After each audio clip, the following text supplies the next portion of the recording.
Sí, creo que la verdad tenemos calidad en el equipo.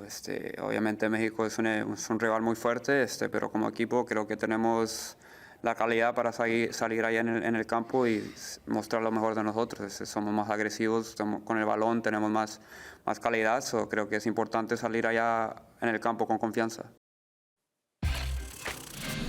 The U.S. has more quality than Mexico. Are we giving Ricardo Pepi a get lost, or is he speaking some truth here, Herc? We're not giving him a get lost, no, and there is some truth to it here.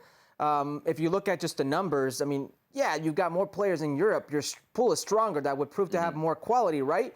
The thing here is that quality in a good moment, at its highest moment. Where is this pool at? Is it at its weakest? Yeah, it's probably at its weakest. And that's where maybe that quality doesn't matter, because a team that's just a stronger team and maybe doesn't have more quality or the same numbers as you do in Europe can actually beat you, because some of your players aren't impact players or aren't playing right now or are coming off relegations.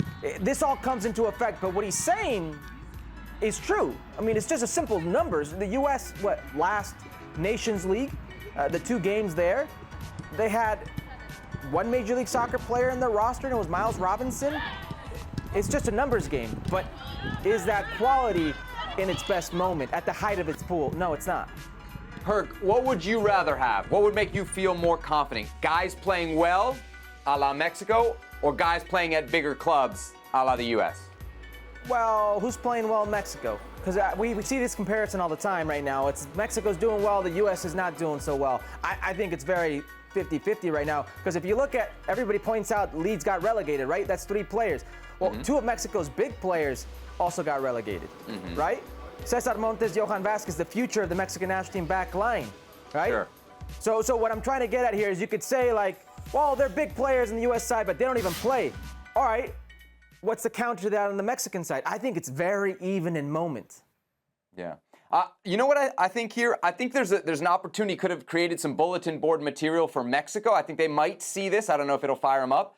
But then I was thinking about the other side, because we saw in the press conference today, I think it was Anthony Robinson, Jedi, was asked about it, and he said, go on, Pepi. Like, the American guys love that he's taking this stand. I assume it's going to go over well in the U.S. locker room, Herc, even if it fires up the Mexican dressing room a bit. Yeah, I don't think there's anything the U.S. can say right now, or the U.S. player pool can say right now, that'll fire the Mexican side up more than what they're already reading in the press about them. And that's why all last year we saw this kind of pull and tug when it came to the relationship with the Mexican national team and its people and the pundits. Listen, man, this is a rivalry game. We saw it last year when Memo Ochoa was talking about the U.S. and MLS, and we are the mirror that they want to see themselves in. It's part of this. But this Ricardo Pepi little fragment, I don't think is enough to get them going. I think they're already fired up enough with what they've been hearing for the last 18 months.